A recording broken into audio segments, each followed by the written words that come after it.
Welcome, everybody, to the October 2023 edition of Disability News and Views. Disability News and Views is a monthly production created by the City of Boston's Disabilities Commission to educate the public on the systemic accessibility and inclusion in the City of Boston. October is National Disability Employment Awareness Month. It's a time to honor and commemorate the many contributions of people with disabilities in America's workplaces and economy. Over the years, barriers to employment have decreased since the passage of the Americans with Disabilities Act over 33 years ago. Most people with disabilities who want to work have more opportunities than ever before. However, there are still barriers that get in the way of many people with disabilities' employment goals.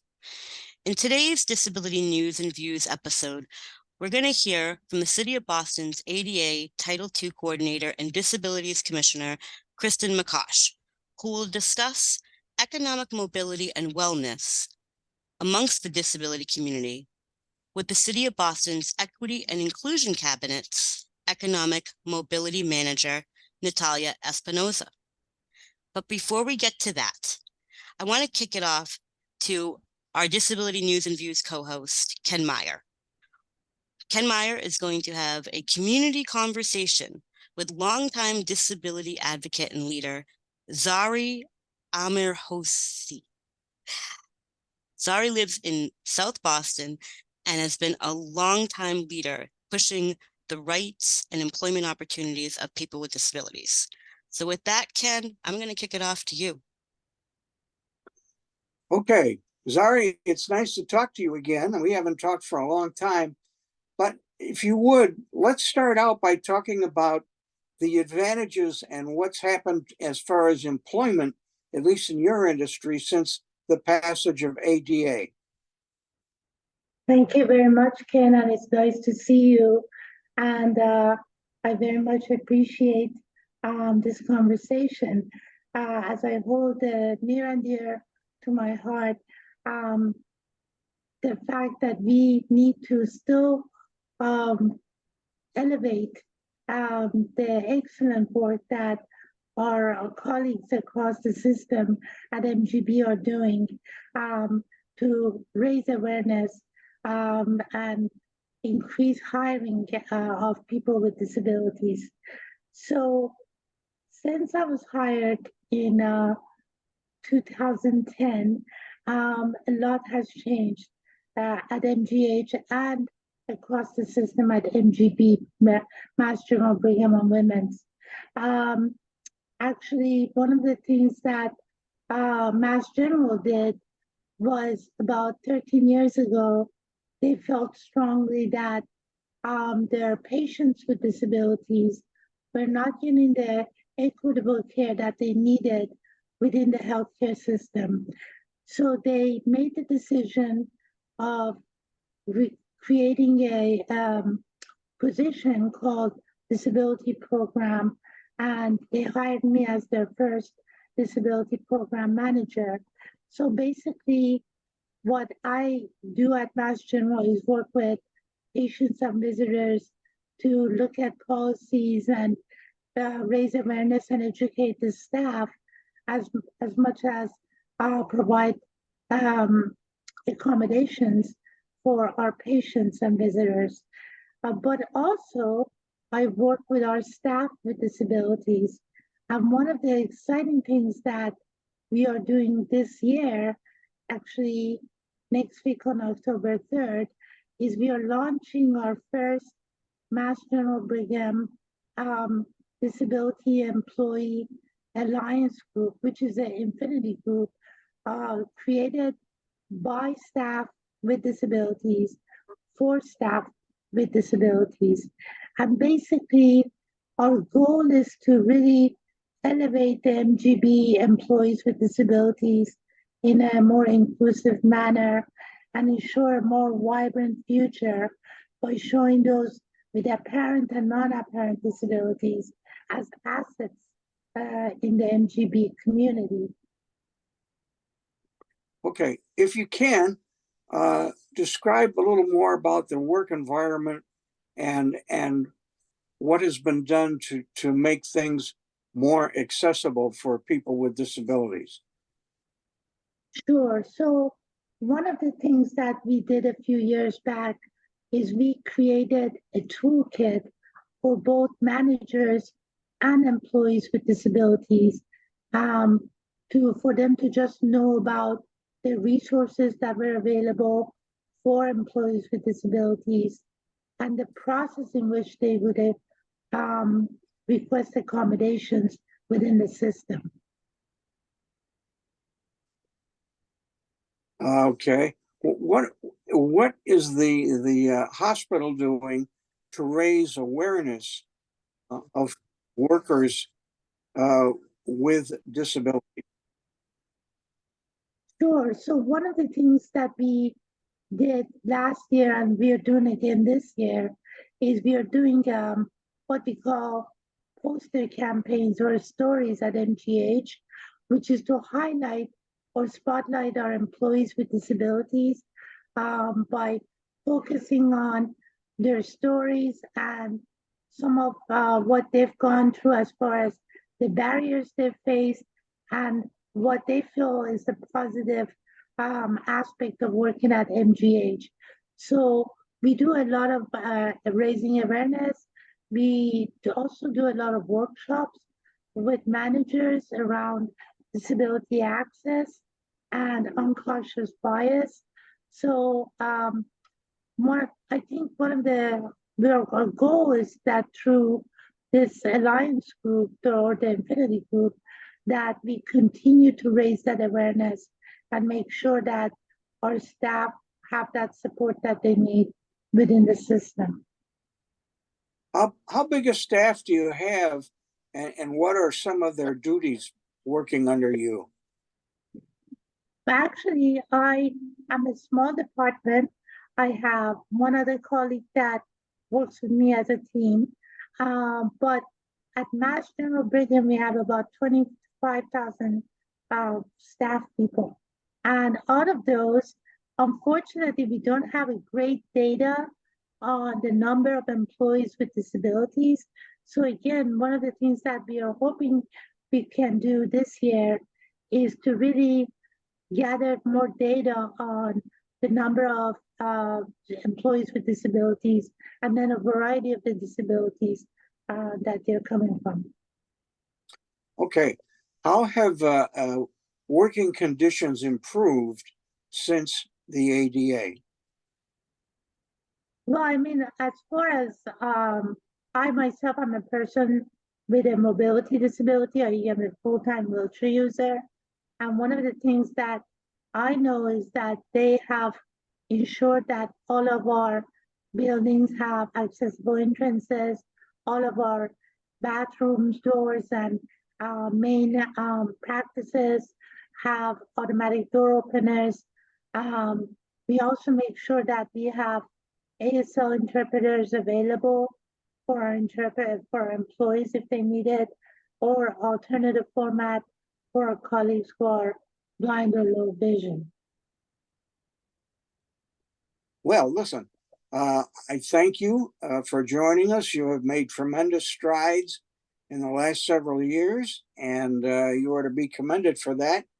And I just hope your work continues. And we thank ADA every day we get up. Thank you so much, Ken, and I really appreciate your time. Thank you. Take care. Bye-bye. And now we'll turn it over to Commissioner Kristen McCosh for another stimulating and exciting interview.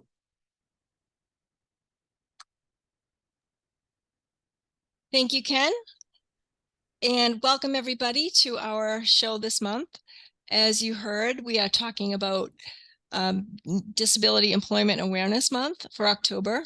And my guest this month is Natalia Espinosa from the city's Our guest this month is Natalia Espinosa, who is the Economic Mobility Manager for the Equity and Inclusion Cabinet. Natalia, could you please introduce yourself? Hi, Commissioner. Thank you so much for having me on today. My name is Natalia. I use she, her pronouns. I'm the Economic Mobility Manager for the Equity and Inclusion Cabinet. And what that means is I get to work with 8 amazing departments, including the Commission. So thank you, Commissioner Kosh. Yeah, great. We're thrilled to have you here today. So we know that employment is a big factor in people's financial wellness and financial empowerment. Could you talk about what those terms mean?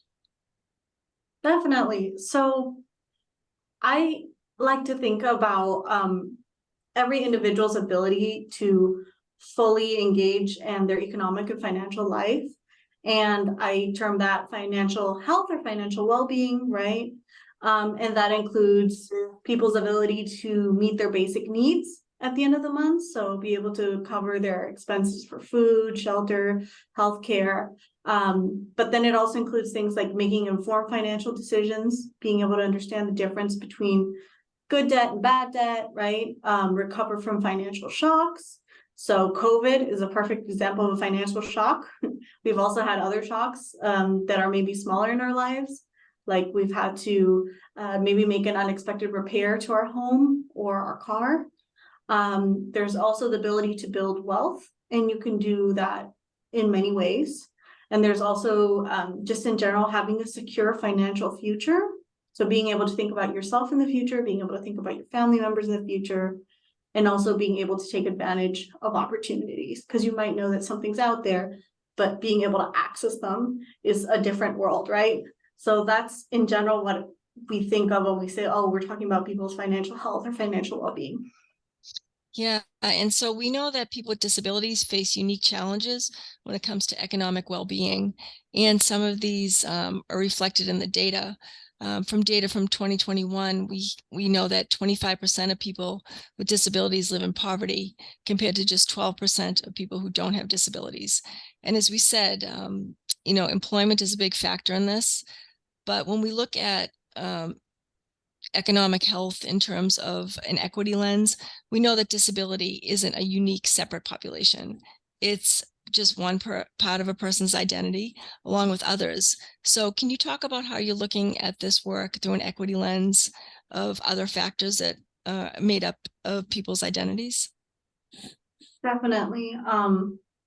So as you said, there's many barriers for people with disabilities, and I really like the way you framed it, Commissioner, where disability is an identity position, right? And when we think about the various areas of identity that we may have, it might be personally, I can speak to the fact that I consider myself to be a woman, consider myself to be Latina, and all those identities live together, right? It's not separate boxes. There's an intersectionality to them. And so when we're thinking about people with disabilities and the different barriers they may face when it comes to joining the workplace, can be barriers from people needing to access benefits. I learned so much from your team on that, right? Where if you are in need of certain benefits or supports, if you're making above a certain threshold, you might lose out on those supports that you really need every day. But there's also other systemic barriers, which is to say, like, there may be ableism, right? There may be transportation difficulties if you're required to go into the office every day. So when we're thinking about financial economic well-being for people with disabilities, we're trying to zoom in onto those particular barriers and figure out how we can support people. Yeah, the term is also referred to frequently as disincentives to work for people with disabilities, because like you said, if you're dependent on benefits and then you take a job and lose your benefits, if the job doesn't work out, then you can be in a really tough position economically. So there are many factors that people with disabilities face that other populations may not face. So we try to work on those. And like you said, there are different pathways to employment that we try to promote. But when you think about equity and diversity, can you talk about people who are already underserved and marginalized, and what happens when you add a disability into that, and how that affects economic wellness? Yeah, see, so I think it's really interesting. The way I phrase our work in the Equity and Inclusion Cabinet is the world, the system was built with a certain type of person in mind, right? And this is many hundreds of years ago. And what our job is in the equity cabinet is to expand that system and maybe modify it a little bit so it's more inclusive for people who were not originally envisioned in that system. And as I was talking to earlier, we might have multiple identities, right? And it's really hard to be asked to pick one over another when you're trying to go look for resources. And it's also has a different effect, right? If you're a person with disabilities, you may have one lived experience. If you're a woman with disabilities, you will have some lived experiences that are shared with other people with disabilities, but you might have some lived experiences that are unique to being a woman and others that are unique to that intersection of the two identities. And so what we try to think of when we're thinking about these various groups is, okay, how can we meet people with these general needs that we know they're out there, and then how can we tailor them so that they meet everyone's personal wants and needs? I know, and just like looking at the big picture of economic mobility, when you think of past discriminations like redlining in housing and generational wealth, we know that people from other communities who are not white were really discriminated against in the past. So those are things that we have to consider, and we really look at ways to improve those outcomes in the city of Boston. And we also look at things like helping people with learning about financial empowerment. Right now, we are working with the Boston Public Schools on a financial empowerment program where we've trained teachers to make this part of the curriculum. So students learn about, like you said, good debt versus bad debt, or predatory lending and things like that. And when you think about people who are already underserved or from marginalized communities, I think of things like sidewalks may be in disrepair, so they can't get out of their house to, get to a job if they have a mobility impairment. Things like a lot of lower paying jobs are service industry jobs. And if you have a disability, it may not be the easiest job to be able to handle. So there are a lot of factors like that that impact people who are from underserved and disadvantaged conditions already. Absolutely. And so, for that, you need to address this lack of investment maybe in those underserved neighborhoods. And also to your first point about it being 33 years from ADA Day, I think we've moved forward quite a lot. And at the same time, we're still, facing similar barriers. One of the things that I find particularly interesting is how COVID made us realize, there is an advantage to remote work, and how certain people might be more willing to go to work every day if there's an opportunity to do it online. And so now that offices might be returning to being back in person, is there a way that we can continue to make it as easily accessible to everyone as it was in the past, so that those opportunities, those doors that might have opened just a little bit, can continue to stay open? Yeah, that's a great point, because when we look at statistics, only 21% of people with disabilities are employed compared to 65% of people without disabilities. And I know that people in the disability community have been asking for remote work for many years. And before COVID, like you said, it wasn't a factor at all. And when people had requested it as a reasonable accommodation in their own specific jobs, it was routinely denied. So now that we can see that it can work just as effectively as going into the office, it does open a big window in employment for people with disabilities. So maybe that's one good thing that came out of COVID. So I guess we'll take that as a win. Yeah, we can continue to hope, right? We can take these moments that come up and try to spin them into our advantage as well. And I just love what you said earlier about working with young students too, about financial empowerment, because the sooner we start with this work, the less taboo it becomes when we're older, right? So I really love that your office is doing such amazing work. Yeah, and another thing that we think of when you think of people with disabilities is things like processing information that may be people with disabilities may need a different mode of communication.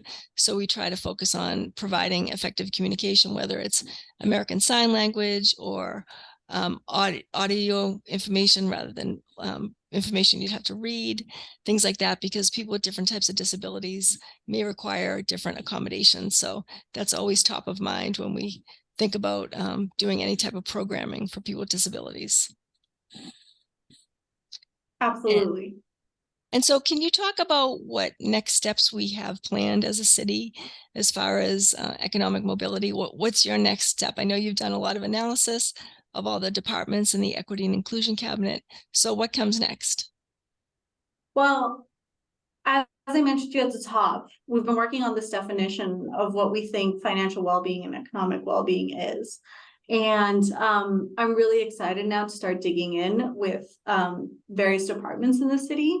So there's your office, and there's also offices that work directly with women, directly with immigrants, and kind of having these really interesting and exploratory conversations of, okay, how do you interpret these different aspects of financial well-being to be understood by the people you serve, and what kind of programming's out there, and if there are needs that intersect, because there are a lot of needs that intersect. For example, you were talking about language access and communication access. There's that same need for example, immigrant groups, right? So how can we work together to build out these assistance opportunities in a way that really meet people where they are, and also can help individuals who should have access to every aspect of government feel more comfortable doing so. Not necessarily having to be the ones to go out front and advocate for themselves, but for it to just be there from the very beginning. Right, that's a really key point. And one thing my office is doing, every year in October, we celebrate National Disability Employment Awareness Month with some events and activities. So we're hosting a webinar in October, and it's going to be on pathways to employment in city government. So it can be really difficult to try to navigate getting a job with the city of Boston, because we have 6 different ways, 6 different agencies that you would apply through. So we host a webinar every year to help people with disabilities demystify ways to get a job with the city, in hopes that, getting a job will help build their economic stability and help them, move forward with their lives. And one other point I wanted to make about having a disability is the age of onset can also impact, your whole financial picture. You may have had a disability that you were born with. You may have acquired it as an adult. So if you're already an adult and raising a family and supporting a family, and you have a disability, that can be economically devastating. Also, if you have a child who has a disability and you weren't prepared for that, as a lot of people aren't, you have to try to figure it out, from the ground, hit the ground running, and try to figure out how you plan for that financially. So there are some tools and trainings that we have that we're working on to share with the community at large. And we'd love to, look forward to pairing with you on those types of trainings and things like that. I look forward to it too, because mental health is also so important. And as you said, it's supporting the individual, but also supporting the people who are supporting that person, right? So the family members, the people around them. So I'm looking forward to that. Right. And there is a segment of people with disabilities who have guardians. So it's important to also not only educate people with disabilities, but if they do have a guardian, or if it's a parent, we need to get the information out to everybody we can.